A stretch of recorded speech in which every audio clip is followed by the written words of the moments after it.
రీసెంట్గా అతుల్ సుభాష్ మీరు వినే ఉంటారు, అవును, ఆత్మహత్య చేసుకొని చచ్చిపోయాడు. ఆత్మహత్య చేసుకొని లెటర్ రాసి ప్రూఫ్తో చనిపోయాడు ఆయన. ఆయన అందరికీ తెలిసాడు, తెలంగాణలో మన హైదరాబాద్లో మన చుట్టుపక్కల ఎంతమంది పోయారు తెలుసా మీకు ఇట్లా. రీసెంట్గా రాజు అనే ఒక ఫోక్ సింగర్. అన్ని కేసెస్ ఉన్నాయంటారా మెన్స్ అంటే అసలు మామూలుగా చూసుకుంటేనే అప్పటి నుంచైనా విమెన్ మీదనే అత్యాచారాలు కానీ ఇలాంటి డొమెస్టిక్ వైలెన్సెస్ అవుతున్న కేసెస్ చాలా చూస్తున్నాం. కానీ మెన్స్ని కూడా టార్చర్ చేసే విమెన్ ఉందంటారా మీరు సొసైటీలో? మెన్ని టార్చర్ చేయడం అంటే అమ్మా, ఇప్పుడు మగాడిని కొట్టడం, కాలుతో తన్నడము ఇటువంటివి పెద్ద చేయకపోవచ్చు, కానీ మగాడిని ఎలా టార్చర్ చేస్తున్నారంటే చట్టాలు ఉపయోగించి టార్చర్ చేస్తున్నారు. Legal torture. ఎలా అంటే వెళ్ళి కేసు పెడతారు. ఇప్పుడు ఈ అబ్బాయి రాజు ఫోక్ సింగర్, ఆయన ఎట్టా చచ్చిపోయాడు, వాళ్ళ ఆవిడకి ఈయనకి ఏదో మాట వచ్చింది. ఇది ప్రతి ఇంట్లో ఉండేది. జనరల్గా సర్దుకుపోతారు. కొంతమంది ఈమె వెళ్ళి పోలీస్ స్టేషన్లో కేసు పెట్టింది. పెడితే పట్టరండి రా అని చెప్పారు, తీసుకొచ్చారు. ఈ కేసు పెడితే ఏమవుతుంది తెలుసా, నీ బతుకు వెళ్ళాలి, జైల్లోకి వెళ్ళాల్సి వస్తుంది తెలుసా, సర్దుకుంటే నీకు మంచిదే, లేకపోతే నీ బతుకు నాశనం అయిపోద్ది. రోజు పోలీస్ స్టేషన్కి రావాల్సి వస్తుంది, ఇక్కడ నుంచి జైలు కూడా పోవాల్సి వస్తుంది, బెయిల్ దొరకదు, 10 ఏళ్ళు జైలు శిక్ష ఉన్న కేసులు ఇవి, ఇలా రకరకాలుగా చెప్పేసి.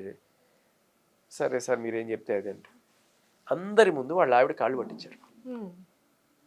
మొగుడు పెళ్ళం కాళ్ళు పట్టుకొని, ఇంకా నేను ఎప్పుడు నీతో మంచిగా ఉంటాను, నేనేం చేయను చెప్పి కాళ్ళు పట్టించిన తర్వాత ఇంక ఇంటికి వెళ్ళిన తర్వాత ఆమె ఏం చేయమంటే వీడు అది చేయాలి, లేకపోతే పోలీసుకి ఫోన్. ఇప్పుడు ఏమైంది చూశాడు, 2-3 ఇంత చస్తూ బతకడం ఎందుకు, ఆల్రెడీ పరువు పోయింది, అందరి ముందు పెళ్ళం కాళ్ళు పట్టించారు, ఇంతకన్నా నాకు అవమానం ఏముందని చెప్పి ఊరేసుకొని చచ్చిపోయాడు. ఇంకొకటి, మన తెలంగాణలో ఒక ఫార్మా ఇండస్ట్రీలో పనిచేసి ఒక ప్రముఖ సైంటిస్ట్, దేశానికి పనికొచ్చి ఎన్నో మందులు తయారు చేసేవాడు ఆయన. ఆయనకి తన వైవాహిక జీవితంలో ఇటువంటి ఏదో వచ్చి విడివిడిగా ఉంటున్నారు భార్యాభర్తలు. ఆయనకు ఒక 6-7 కూతురు, ఆవిడ ఎక్కడో సత్యనపల్లిలో ఖమ్మం దగ్గర ఎక్కడో ఉంటుంది. సరే ఈయన విడిపోయిన తర్వాత ఇంక కొంతమంది తల్లులు ఏం చేస్తారు, నాన్న లాంటి వాడు, నాన్న దగ్గరికి పోకూడదు, నాన్న దూతుడు, ఏదో చెప్తుంటారు. ఈయన కూతురు పుట్టినరోజు వచ్చిందని చెప్పి ఒక మంచి గిఫ్ట్ కొనుక్కొని ఆ రోజు ఆ అమ్మాయి చూడడానికి ఇంటికి వెళ్ళాడు. ఇంటికి వెళ్తే కనీసం కూతుర్ని చూడనివ్వకుండా గేట్ మొహం మీద వేసి తోసేసి పోలీసులకు ఫోన్ చేసి, ఇదిగో నా కూతుర్ని కిడ్నాప్ చేయడానికి వచ్చాడు వీడు అని చెప్పి మొగుడి మీద కంప్లైంట్ ఇస్తే, ఆయన పోలీసులు ఇడ్చుకెళ్ళి పక్కన పడేస్తే ఆయన అక్కడి నుంచి ఏదో బయటపడి ఇక్కడికి వచ్చి ఆత్మహత్య చేసుకొని చచ్చిపోయాడు. ఎందుకు నా బతుకు ఇంత సంపాదించుకొని, ఇంత పేరు ఇంత ఉండి కనీసం కన్న కూతురుని చూసుకొని నా బతుకు నాకు ఎందుకు అని చెప్పి ఆత్మహత్య చేసుకొని చచ్చిపోయాడు. ఇప్పుడు ఈ ధర్మ మహేష్ విషయానికి వస్తుంది. ధర్మ మహేష్కి ఒక కొడుకు, 2 ఏళ్ళ కొడుకు. భార్యాభర్తలకి మనస్పర్ధలు వచ్చి విడిపోయారు. ఈయన వేరే ఇంట్లో ఉంటున్నాడు, ఆవిడ వేరే ఇంట్లో, ఈయన తీసి పెట్టాడు. కొడుకుని చూసుకోవడానికి అప్పుడప్పుడు వచ్చి పోతుండేవాడు. కొన్నాళ్ళు బాగానే నడిచింది.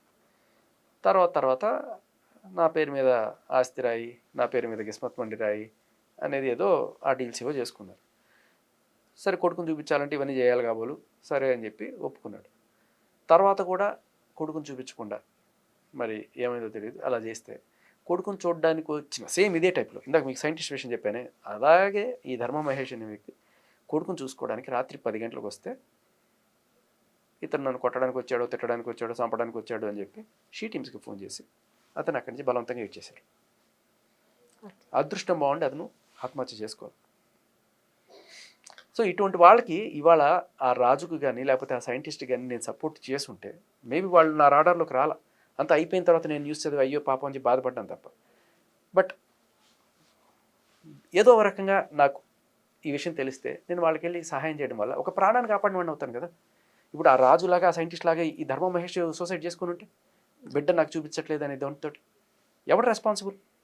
మీకెందుకు, మీకేంటి సంబంధం? పోతే పోనీ ఎవడో ఒక ప్రాణం, నాకేముంది? కళ్ళ ముందు కనబడుతుంటే